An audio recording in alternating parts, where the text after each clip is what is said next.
మహోన్నతుడా, మా తండ్రి నీకు వందనాలు స్తుతులు చెల్లిస్తుంటున్నాం. ఉదయకాలం మరొకసారి నీ స్వరం వినిపింప చేయమని మహోన్నతుడా, నీ ఆగమనాన్ని మేము జ్ఞాపకం చేసుకుని మరొకసారి వాక్యం ధ్యానిస్తూ ఉండగా నీ వాక్యంలోని సత్యం మాకు బోధించి విషదపరచమని నజరేయుడగు యేసు నామమున ప్రార్థించి వేడుకొంచున్నాను స్వామి. Amen. Good morning and welcome.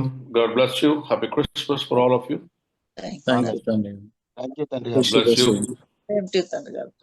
ఈ మనకు మన ఆరాధనలు ఉన్నాయి కనుక చాలా పెద్ద ప్రసంగం సిద్ధమైన చెప్పకాడికి చెప్పాలనుకున్నా.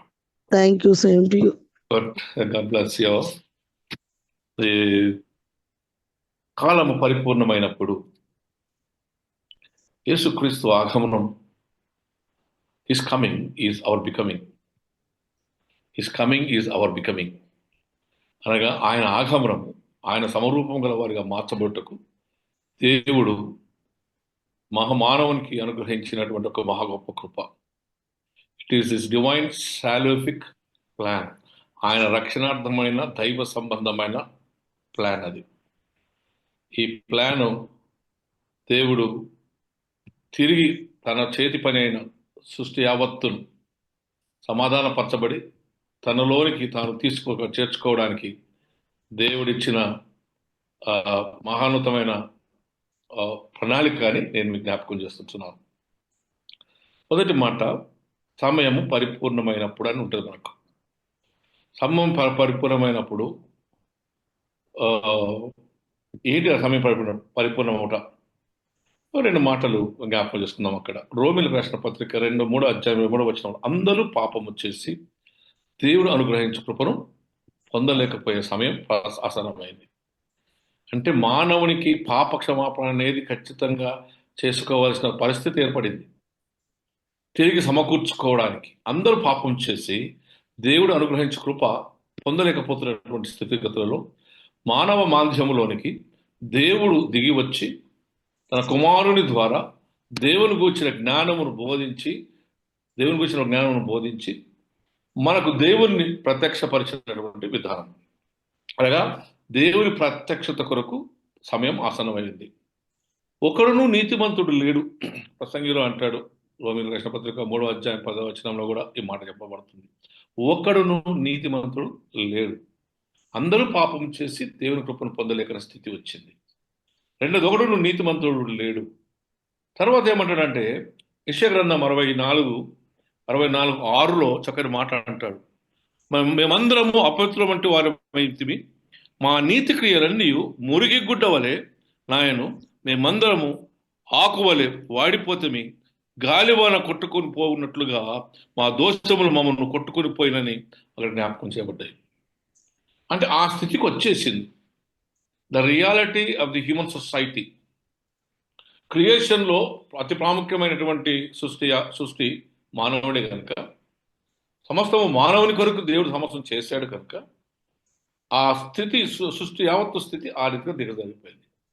ఆ సమయంలో చీకటిలో ఉన్న ప్రజలు అనగా మోరల్ ఇమ్మారాలిటీ, రిలీజియస్ కరప్షన్, ఆధ్యాత్మిక చీకటి, ఆధ్యాత్మిక అజ్ఞానం, రిబెలియన్ అగైన్స్ గాడ్, దేవునికి విరుద్ధమైనటువంటి స్వభావం, యుద్ధ మబ్బులు కమ్మినటువంటి పరిస్థితి, అస్సిరియలు, ఫిలిస్తీయులు, ఈదోమీయులు యుద్ధంలో దాదాపుగా 2 లక్షల మందిని వారిని బానిసలుగా తీసుకుని 1,20,000 మందిని చంపి, ఎటువంటి న్యాయ పరిస్థితి లేకుండా దుర్నీతిగా ఉన్న ఆ సమయంలో ఈ మాట చెప్పబడింది. చీకటిలో ఉన్న ప్రజలు, భయంకరమైన వ్యభిచారం, విగ్రహారాధన, లోకతత్వం, పాపపు స్వభావం ఆ ప్రాంతంలో ఆ చీకటిలో అవన్నీ ముసురుకొని ఉన్న సమయం ఇది. ఆ సమయంలో ప్రభు అంటాడు, గొప్ప వెలుగును చూడబోతున్నారు అన్నాడు. ఈ గొప్ప వెలుగు ఏంటి అంటే రక్షణార్థమైనటువంటి వెలుగు, దేవుని మహిమను గుర్చినటువంటి వెలుగు, దేవుని మహిమ స్వభావాన్ని లోకానికి కనపరిచిన వెలుగు. యోహాను 1:4 జీవం ఇచ్చినటువంటి వెలుగు, దేవుని గురించి జ్ఞానాన్ని ఇచ్చిన వెలుగు, దేవుని యొక్క తత్వాన్ని, మూర్తిత్వాన్ని లోకానికి కనపరిచిన వెలుగు ఇది. మానవునికి దీపముగా ఉండి, త్రోవకు వెలుగై ఉండి, మానవునికి వాక్యముగా దిగివచ్చి రక్షణ మార్గాన్ని చూపించి స్వార్థను మనకు దీపముగా ఉంచినటువంటి వెలుగు ఇది. దేవుని పరిశుద్ధతను లోకానికి కనపరిచిన వెలుగు, దేవుని ప్రత్యక్షపరిచిన వెలుగు. గొప్ప వెలుగును చూడబోతున్నారు అనగా, ఈ రీతిగా వెలుగు తను తాను కనపరుచుకొని దేవుని జ్ఞానాన్ని లోకానికి కలిగచేసి, రండి ఇక మనం దేవుని గురించి తెలుసుకుందాం అని చెప్పకుండా, ప్రతి మానవునికి దేవుని గురించిన జ్ఞానాన్ని కలుగచేసిన వెలుగు ప్రకాశింప చేయబడుతూ ఉంది. Light is the radiance of God's glory. దేవుని యొక్క మహిమయే అనగా ఆయన మహిమయే ఈ వెలుగుగా లోకానికి కనపరచబడి, ఆ మహిమలో దేవుని యొక్క ఔన్నత్యం, దేవుని యొక్క ప్రత్యక్షత, originality, what is the character of god, దేవుని యొక్క స్వభావం మరి ఒక్కసారి కనబడినట్టుగా మనం చూస్తూ ఉంటున్నాం. Therefore the word says, a king has come with the purpose of salvation. ఒక రాజు వచ్చాడు, ఒక శిశువు అనుగ్రహించబడి ఉన్నాడు.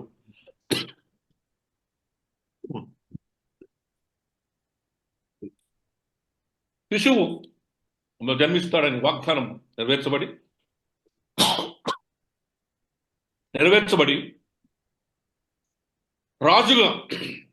రారాజుగా మన మధ్యలోనికి ఆహ్వానం చేయబడిందని నేను మీకు తెలియచేస్తుంటున్నాను. నిజమే, ఈ రాజు అనేక విధాలుగా తను తాను కనపరుచుకున్నట్లుగా చూస్తున్నాం. ఈ యెషయా గ్రంథంలో ఈ రాజు రూపాన్ని, గుణాన్ని విశదీకరిస్తూ ఉన్నాడు. మొట్టమొదటి ఏమంటాడంటే, ఆశ్చర్యకరుడు అంటాడు. ఆశ్చర్యకరుడు, సారీ,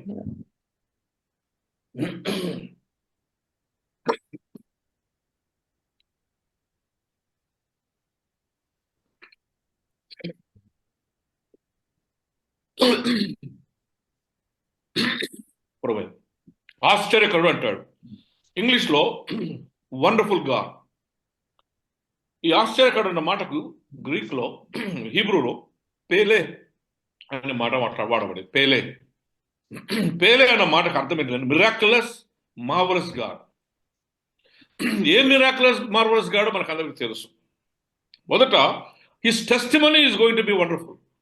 ఆయన సాక్ష్యం, ఏం సాక్ష్యం అది? నేను దేవుడను, నా తండ్రిని ఏకమై ఉన్నాం, నన్ను చూచిన వాడు నా తండ్రిని చూచినట్లుగా. ఏ పరిస్థితుల్లో చెప్తున్నాడు? దేవుని కుమారుడు అంటే దేవదూషణ అని చెప్పి రాళ్లతో కొట్టి చంపే పరిస్థితులలో తాను వ్యక్తపరచుకోవడానికి, తాను దేవుని కుమారుడుగా పంపింపబడిన వాడుగా, నువ్వు నన్ను పంపి ఉన్నావని మీరు ఎరుగులాగా అంటాడు యోహాను సువార్తలో. తాను పంపించిన వాడిగా, దేవుని కుమారుడుగా, మెస్సియాగా తాను ఇచ్చినటువంటి ఒక గొప్ప సాక్ష్యం. ఆ గొప్ప సాక్ష్యంలో మొదటి ప్రాముఖ్యమైనది సెల్ఫ్ ఎంప్టీ. తాను రిక్తునిగా చేసుకున్నాడు.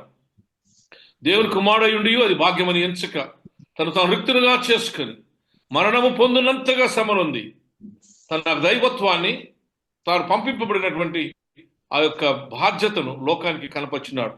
He is self emptying god. రెండవది, the miracles that he has wrought, ఆయన చేసినటువంటి ప్రతి అద్భుతం ఇది పైనుండి వచ్చిన దానిగా మన లోకానికి చూపించాడు.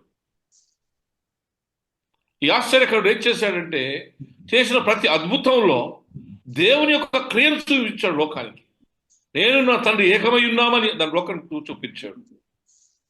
దేవుడు ఆయన ప్రయాసం అంతా కూడా ఈ ఆశ్చర్యకరుడు ఏం చేశాడంటే, దేవుని ప్రత్యక్షతను మనుషులకు కనపరచుటకు తానే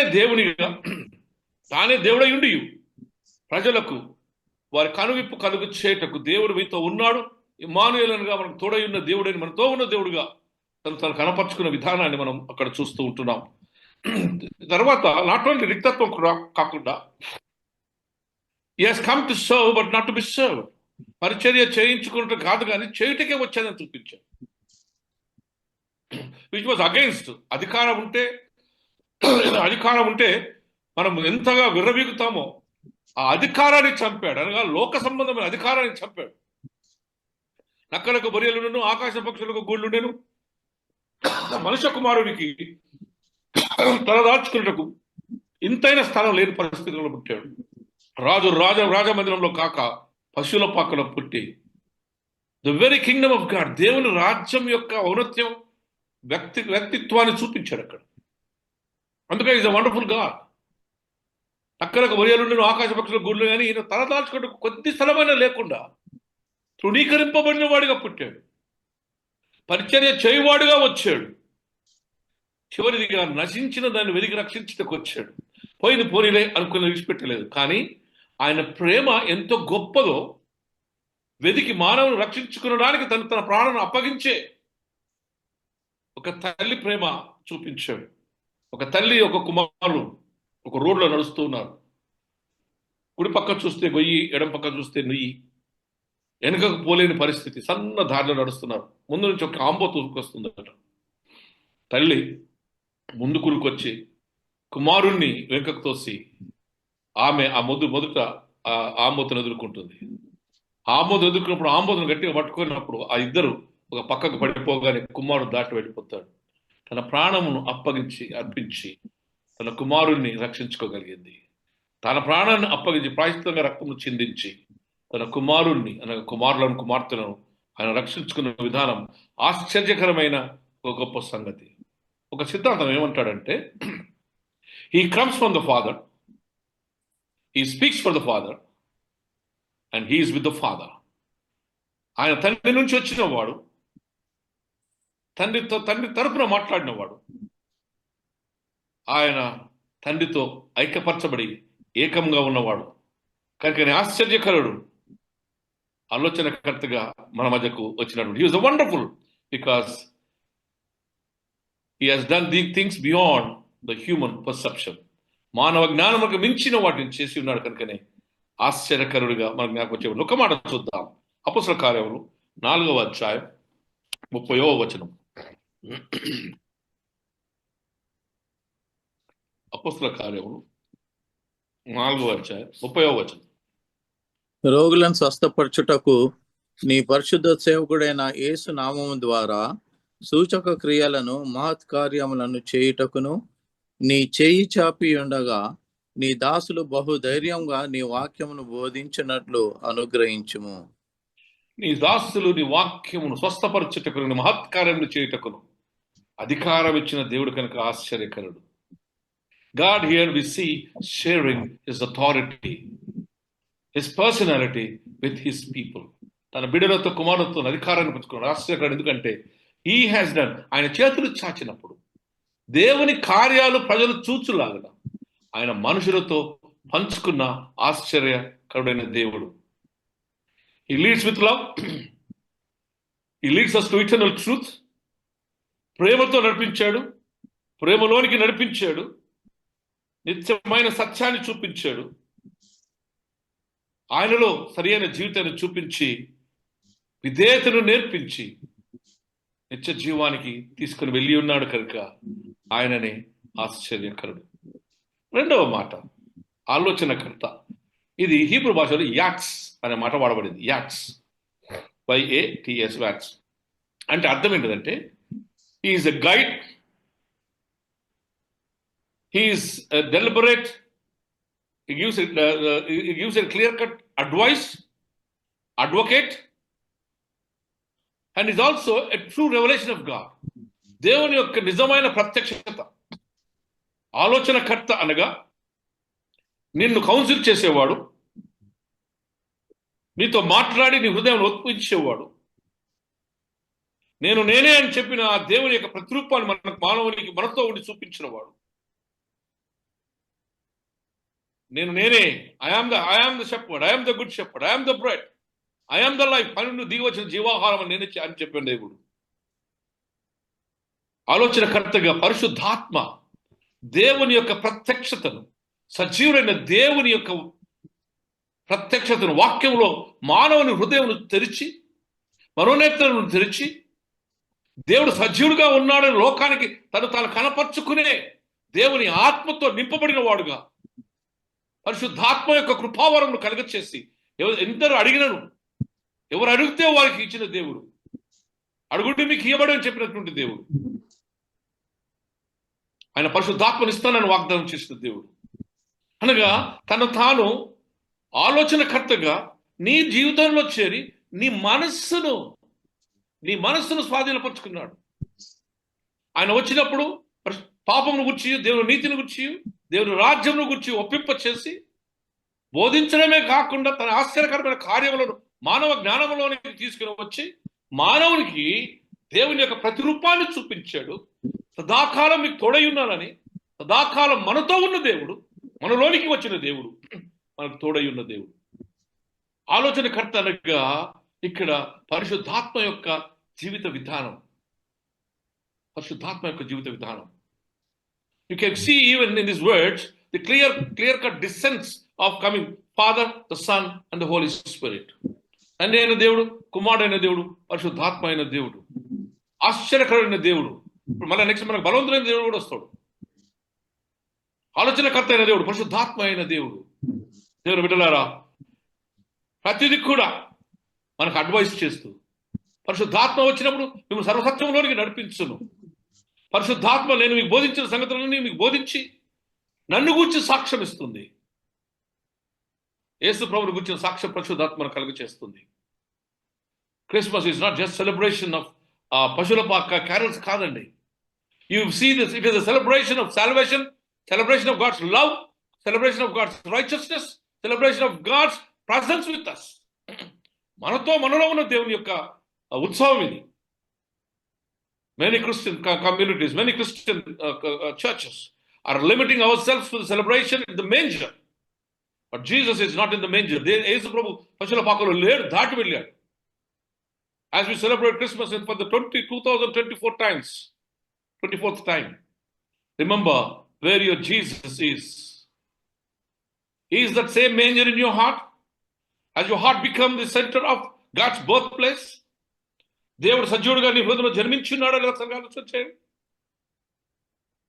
ఎస్, దేవుని బిడ్డలారా, మనం అడ్వైస్ చేస్తూ సర్వసత్యంలోనికి నడిపించే ఆలోచనకర్తగా ఎల్లప్పుడూ నీకు తోడై ఉండి, నేను నిత్యం వాక్యం ద్వారా నీ హృదయంలో ఆయన మాట్లాడుతూ మన ఆలోచనలను, మన తలంపులను ఆయన వైపు బదిలించుకుని ఆయన స్వభావాన్ని మనం కలుగచేయటకు, ఆయన మార్గాన్ని మనకు చూపించటకు ఆలోచనకర్తగా మన జీవితాలలో ప్రవేశించిన దేవుడు ఈ యొక్క యేసుక్రీస్తు ప్రభు జననం.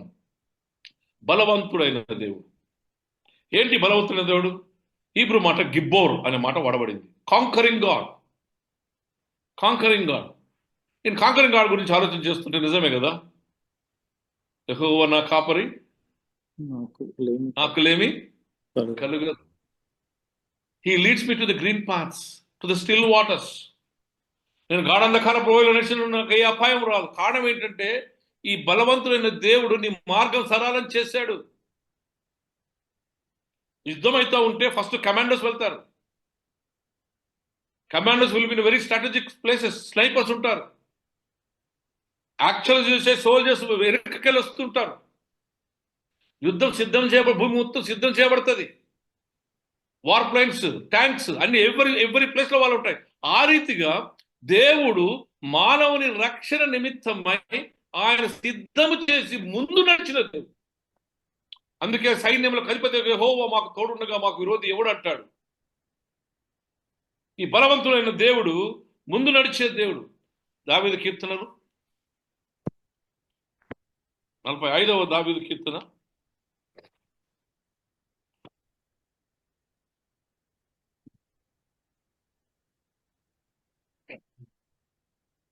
1-5 వచనాలు చూద్దాం, మంచిగా ఉంటుంది. దావీదు కీర్తనలు 45.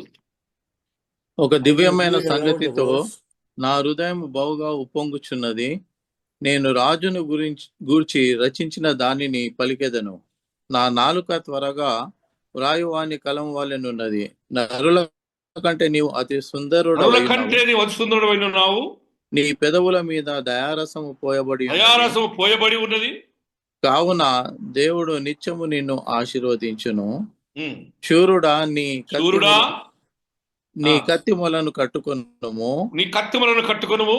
నీ తేజస్సును నీ ప్రభావమును నీ ధరించుకొనుము. తేజస్సును నీ ప్రభావం ధరించుకొనుము. సత్యమును వినయముతో కూడిన నీతిని స్థాపించుటకు నీతిని స్థాపించుటకు నీ ప్రభావమును ధరించుకొని వాహనమెక్కి బయలుదేరుము. ఉమ్. నీ దక్షిణాస్తము భీకరమైన వాటిని జరిగించుటకు నీకు నీకు నేర్పును. నీ బాణము వాడగలవనివి ప్రజలు నీ చేత కూలుదురు. నీ బాణము రాజు శత్రువుల గుండెలలో అది ఏం చేయబోతుందో మనకు జ్ఞాపకం చేస్తున్నాడు. బలవంతుడైన దేవుడు ఇక్కడ యాక్చువల్లీ సొలొమోను మహారాజు గురించి ఈ కీర్తన పాడుతూ ఉన్నాడు. ఈ కీర్తనలో మనం బలవంతుడైన దేవుని చూస్తున్నాం, రాజును చూస్తున్నాం. And he is the one who is going to rule with నీతితో నడిపించేవాడు. ఆయన నీతి తరతరాలు ఉంటుంది, అంతం లేదు. ఆయన రాజ్యానికి అంతం లేదు. నిజమే దేవుని బిడ్డలారా, ఈ బలవంతుడైన దేవుడు ఏంటంటే విజయోత్సవంతో ముందుకు సాగే దేవుడు. ఇక్కడ మనం చాలా గమనించాలి. రోమిలకు రాసిన పత్రిక 8వ అధ్యాయం, రోమా 8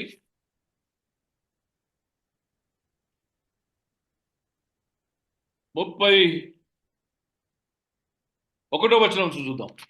ఇట్లుండగా ఏమందుము, దేవుడు మన పక్షంన నుండగా మనకు విరోధి ఎవడు? దేవుడు మన పక్షంలో ఉండగా మనకు విరోధి ఎవడు? ఇంకా రండి కిందికి రా. దేవుని ప్రేమ తన సొంత కుమారుని అనుగ్రహించుటకు వెనుక తీయక మన అందరి కొరకు ఆయనను అప్పగించిన వాడు ఆయనతో పాటు సమస్తమును మనకెందుకు అనుగ్రహింపడు? ఎట్లుండగా ఏమందుము, దేవుడు మన పక్షంలో ఉండగా మనకు విరోధి ఎవడు? సొంత కుమారుని అనుగ్రహించుటకు వెనుక తీయక మనందరి కొరకు ఆయనను అప్పగించిన వాడు ఆయనతో పాటు సమస్తమును మనకెందుకు అనుగ్రహింపడు? దేవుని చేత ఏర్పరచబడిన వారి మీద నేరం మోపవాడెవడు? నీతిమంతులుగా తీర్చువాడు దేవుడే. శిక్ష విధించువాడెవడు? చనిపోయినను క్రీస్తు యేసే. అంతేకాదు మృతులలో నుండి లేచిన వాడును దేవుని కుడిపార్శ్వమున ఉన్నవాడును మన కొరకును విజ్ఞాపనము కూడా చేయువాడు ఆయనే. క్రీస్తు ప్రేమ నుండి మనలను ఎడబాపువాడు ఎవడు? శ్రమ అయినను, బాధ అయినను, హింస అయినను, కరువైనను, వస్త్రహీనతనైనను, ఉపద్రవమైనను, ఖడ్గమైనను మనను ఎడబాపునా? ఇందుకు గూర్చి వ్రాయబడినదేమనగా, నిన్ను బట్టి దినమెల్ల మేము వధింపబడిన వారము, వధకు సిద్ధమైన గొర్రెలమని మేము ఎంచబడిన వారము. Nothing can be separated from the love of God and the protection of God.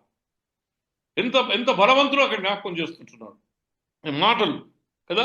శిక్ష విధించిన వాడెవడు? చనిపోయిన క్రీస్తు యేసే కదా. దట్ మీన్స్ బలవంతుడైన దేవుడు యుద్ధశూరుడుగా నీకు ఆ ధైర్యాన్ని ఇస్తున్నాడు. అనేక పర్యాలు గుద్దబడి, కొట్టబడి, ఉమ్ముబడి, అవమానపరచబడ్డాం, కానీ సువార్త ప్రకటించకు మేము వెనుకపోయే పరిస్థితి లేదంటాడు. అయ్యో నేను సువార్త ప్రకటించిన నాకు శ్రమ అంటాడు. నిజమే దేవుని బిడ్డలారా, this is the powerful God who is giving you support to sustain your self. He walks before you. ఇది హూ కెన్ ఆ సిలువనెక్కగలిగినటువంటి మా ప్రేమ చూపించగలిగిన దేవుడు. రాజులు ఉన్నారు, రాజ్యాలు ఉన్నాయి, రాజులు పోయారు, రాజ్యాలు పోయారు, కానీ యేసు యొక్క హృదయ సామ్రాజ్యం ఇంకా జీవిస్తున్నది. అందుకే బలవంతుడైన దేవుడు. He still living king and his kingdom reigns still now even today. ఆయన రాజ్యం బోధింపబడుతుంది, ఇంకను బోధింపబడుతుంది. అందుకే దేవుడు మన పక్షంలో ఉండగా మనకు విరోధి ఎవడు? ధ్వజమెత్తి విశ్వాసంతో ముందుకు సాగుటకు ఆ బలవంతుడైన దేవుని యొక్క బలం విశ్వాసంతో మనకు కలిగ చేయబడింది కనుక ఎవరు నిరీక్షించారో, ఎవరు విశ్వసించారో వారందరూ ఆయన కుమారులుగా, కుమార్తెలుగా, యుద్ధశూరులుగా చేయబడ్డాడు. కనుకనే 2024 సంవత్సరాలు సువార్త ప్రకటించబడుతూనే ఉంది. నరవధనం జరుగుతున్నా సరే సువార్త ప్రకటించబడుతుంది. యు ఆర్ సెలబ్రేటింగ్ ది బలవంతుడైన దేవుణ్ణి. క్రిస్మస్ అంటే ఏదో కాదు సుమి, చేతగాని వాడిగా శిలువ మీద ఎక్కలేదు. తండ్రిని కోరుకుంటే 1000 మంది సైన్యం వచ్చేది, కానీ ఆయన ఓపికతో మానవుని యొక్క ఆ ఉగ్రతను భరిస్తూ దేవుని చిత్తాన్ని నెరవేరుస్తూ భయపడక నేను దేవుని కుమారుడని తన యొక్క ఆ సత్యాన్ని, వాగ్దానాన్ని, ఆయన వచ్చినటువంటి సత్యాన్ని ఈ లోకానికి ప్రకటించాడు. He never feared, but he was intelligent. పౌరం కలిగిన, వివేకం కలిగి, ఆ పౌరం వలె, పాము వలె తను తాను తప్పించుకుంటూ రక్షణ సువార్తను ప్రకటిస్తూ బలవంతుని దేవుని ముందుగా ఉంచుకున్నాడు. ఈ బలవంతుడైన దేవుడు ఎంత బలవంతుడంటే సిలువలోకి వెళ్ళి కూడా తండ్రి వీరేమి చేయించున్నారో వీరెరు కనుక వీరిని క్షమించమని ప్రార్థించగలిగిన ధైర్యం బలవంతుడైన దేవుడు. 4వ దానికి వచ్చేటప్పటికి ఇట్ ఈస్ నిత్యుడకు తండ్రి. నిత్యుడకు తండ్రి ఏంటి? నిత్యుడకు తండ్రి is the planner of the ages. ఆదియు అంతము సమస్తము ఆయనే. సమస్తము ఆయన మూలముగానే కలిగింది. Father of all the times. ఇప్పుడు రక్షణ పత్రికలో 1వ అధ్యాయం 2వ వచనం. ఎప్పుడు 1వ అధ్యాయం 2వ వచనం. ఈ దినముల అంతమందు కుమారుని ద్వారా మనతో మాట్లాడెను. ఆయన ఆ కుమారుని సమస్తమునకును వారసునిగా నియమించెను. ఆయన ద్వారా ప్రపంచములను నిర్మించెను. ఆయన దేవుని మహిమ యొక్క తేజస్సు, ఆయన ద్వారా సమస్తం కలిగింది. ఆయన లేకుండా ఏది కనబడలేదు. నేనేమై ఉన్నానో నేను అది ఉన్నాను. And I'm ever lasting God. నేనే జీవం, నేనే మార్గం, నేనే సత్యం, నేనే జీవం. నా మాట విని ఆయన విశ్వసించిన వాడు నశింపక నిత్య జీవం పొందును. He is the God who is eternal and God who gives us the eternal life. ఆయన నిత్యమైన దేవుడు, ఉన్ననన్నవాడు, సృష్టింపబడిన వాడు. సమస్తం ఆయన మూలంగా సృష్టింపబడినది. And he is an eternal living god. నిరంతరము సదాకాలము సజీవుడైన దేవుడు. ఆయన మూలంగా మనం చేయబడ్డాం. ఆయన ఊపిరితో చేయబడ్డాము. ఆయనలో నిరంతరం జీవించడానికి ఆయన ఈ భూలోకానికి వచ్చాడు.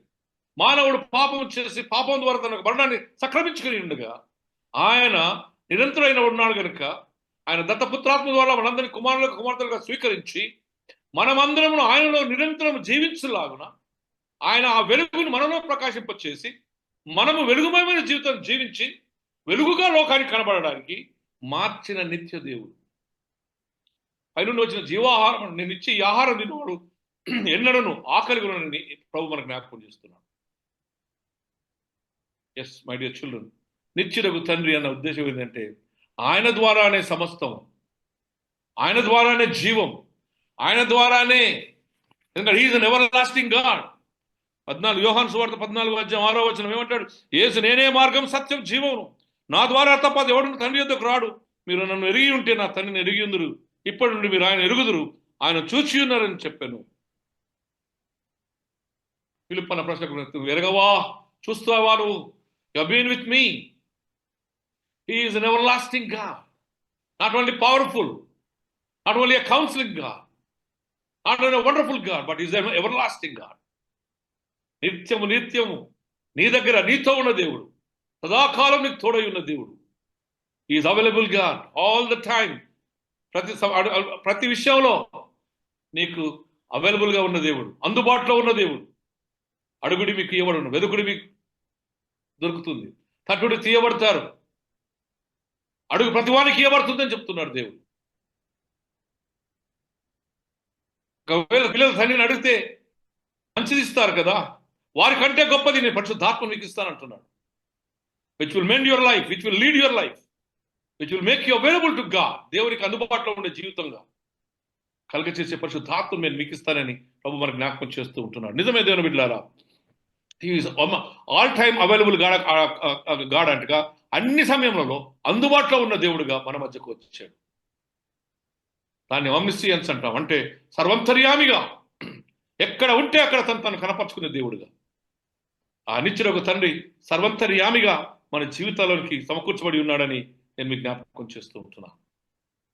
చివరిది నిత్యుడగు తండ్రి, సారీ, ప్రిన్స్ ఆఫ్ పీస్, సమాధానముకు అధిపతి అయిన దేవుడు. Is the king, avoids conflict. ఆ కాన్ఫ్లిక్ట్ను పోవడానికి దేవుని రాజ్య విలువలను ప్రకటించిన వాడు. చాలాసార్లు ఈ పీస్ అనగానే అందరం ఏమనుకుంటామంటే, నువ్వు నన్నేమనకు, నేను నిన్నేమన్నాను. కాదు సుమై. పీస్ అంటే ఏంటంటే, it is all about the unity of the whole creation. సృష్టి యావత్తు యొక్క ఐక్యత. Where there is no conflict. ఎవరి జీవితంలో వారి స్వేచ్ఛలో వారు జీవించేవారు. మానవుని సృష్టించినటువంటి దేవుని మానవ హక్కు మానవుడు అనుభవించేలా ఒకరికొకరు అకామిడేట్ చేసుకునే ఐక్యతలోనికి వచ్చేది షాలో. ఎరుయిన్ అనే మాట కూడా మన గ్రీకులో వాడబడ్డది. ఈ రెండు మాటల యొక్క అర్థం ఏంటంటే, సమాధానంతో జీవించినప్పుడు, ఒకరినొకరు గౌరవించుకొని జీవించే జీవితం. ఇక్కడ రెండు మాటలు హీబ్రూలో చాలాసార్లు మాట్లాడబడతాయి. ఏంటంటే సదెక్ అండ్ ఆల్సో మిస్పత్ అని. ఈ మిస్పత్ సదెక్ అనే మాటలు ఏంటి అంటే, జీవిత విధానాన్ని, దేవుని నీతితో జీవించే విధానాన్ని. దేవుని నీతి ఏంటి? నిన్ను వల్ల నీ పొరుగువారిని ప్రేమించే నీతి, నిన్ను వల్ల నీ పొరుగువారిని గౌరవించే నీతి. అన్ని నావి కావు, ఇవి మనవి. దేవుడు మనకి ఇచ్చాడు కనుక సమానముగా ఒకరితో పంచుకునే నీతి.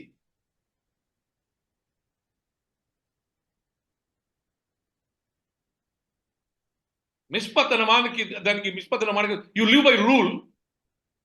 సదక్ అనేది యు లివ్ బై రైచియస్నెస్. అనగా ఈ రూల్ యొక్క స్వభావాన్ని కనపరిచేది. ఎవ్రీ రూల్ హ్యాస్ ఒక నీతి అనేది ఉంటుంది, అందులో రైచియస్నెస్ అనేది ఉంటుంది. కనుక ఆ నీతి, దేవుని నీతి ఏంటంటే, మానవుడు తన జీవితాన్ని పంచుకునే సంబంధితమైనది. It's all about the human relationships. కనుక సమాధానకర్త అయిన దేవుడు అంటే మానవ సంబంధాలను మెరుగుపరిచి దేవునికి మానవునికి ఉన్నటువంటి ఆ ఎడబాటును తీసివేయడం వలన క్రీస్తు యేసుకు కలిగిన ఆ మనసు మనకు కలుగచేసి మానవ సంబంధాలను సరిచేసి, మానవ సంబంధాలను సరి చేయడం వలన దేవుని రాజ్య సంబంధమైన విలువలు మనకు కలుగచేసి, దేవుని రాజ్య సంబంధమైన విలువలలో ఒక్కడొకడు ప్రేమించుకొని గౌరవించుకొని, నీకు నీ దేవునికి సమాధానం ఉంది కనుక, నీకు నీ యొక్క తోటి మనుషునికి సమాధానం కలుగచేయబడుతుంది కనుక నీవు జీవించేది దేవుని రాజ్యం. That means the peace of God is nothing but establishment of the God's kingdom. The peace of God is nothing but the establishment of God's kingdom with His values. ఆత్మవిషయమై దీనులైన వారు ధన్యులు, పరలోక రాజ్యం వారిది. ఆకలి దప్పులుకున్న వారు ధన్యులు, వారు ఓదార్చబడుతారు.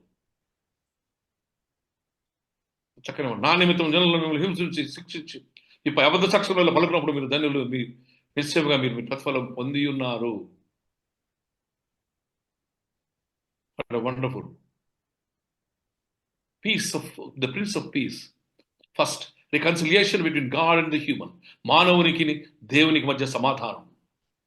ఈ సమాధానం వలన మానవునికి మధ్య సమాధానం. ఈ సమాధానపరిచే క్రీస్తు స్వార్థనే యేసు ఆగమన స్వార్థ. యేసు ఆగమన స్వార్థ. ప్రకటన గ్రంథంలో అన్నట్టుగా ప్రభు తలుపు తడుతూ ఉన్నాడు. ప్రతి Christmas is knocking at the door. Is knocking at the door. Even today is knocking at our door. తట్టుచూ ఉన్నాడు. Every time you celebrate Christmas, every time you come to the lord with the word of god. దేవుని వాక్యంతో వచ్చినప్పుడల్లా ప్రభు నీ తలుపు తడుతూ ఉన్నాడు, తడుతూనే ఉన్నాడు. నీ హృదయం ప్రభు కొరకు, నీ హృదయ ద్వారాన్ని తెరిచి ప్రభువును అంగీకరించి ఒక నూతన స్వభావంలో, every Christmas should bring us into a new nature. ఒక నూతన స్వభావంలో తీసుకుని రావాలి, ఒక నూతన ఆలోచనలోనికి రావాలి. క్రీస్తు మన జీవితాల్లో జన్మించాలి. పశువుల పాక ఉంది అక్కడ, క్రీస్తు లేడు. నీ హృదయమే పశువుల పాకగా మార్చబడాలి. నీ హృదయంలో దేవుని ఆత్మ నింపబడాలి. సర్వోన్నత స్థలంలో దేవునికి మహిమ, ఆయనకి ఇష్టమైన మనుషులకు భూమి మీద సమాధానం కలుగునుగా కాడే పాట నీ హృదయంలో పాటపడాలి. సృష్టి యావత్తు పశువుల పాక వైపు చూస్తున్నట్లుగా దేవుని రాజ్యమంతయు అనగా దేవుని సమూహమంతయు, దూతలను, ఆయన సమూహం సమస్తమును ప్రతి మానవుని హృదయం వైపు చూస్తూ ఉన్నారు. Is there going to be opening of the door? Is ద్వారం తెరవబడుతుందా? Is there going to be a real Christmas of accepting Jesus as our personal Savior? Every Christmas talks about receiving Jesus personally into your life as the birth of Jesus. దేవుని యొక్క జననంలా నీ హృదయంలో చేర్చుకుంటకు, నీ హృదయంలో చేర్చుకుని ప్రభువును అంగీకరించి నడుచుటకు ఏక దేవుడు మనకు తోడైండును గాక. Happy Christmas and prosperous new year. God bless you. Thank you తండ్రి గారు. వందనాలు. Thank you. Thank you.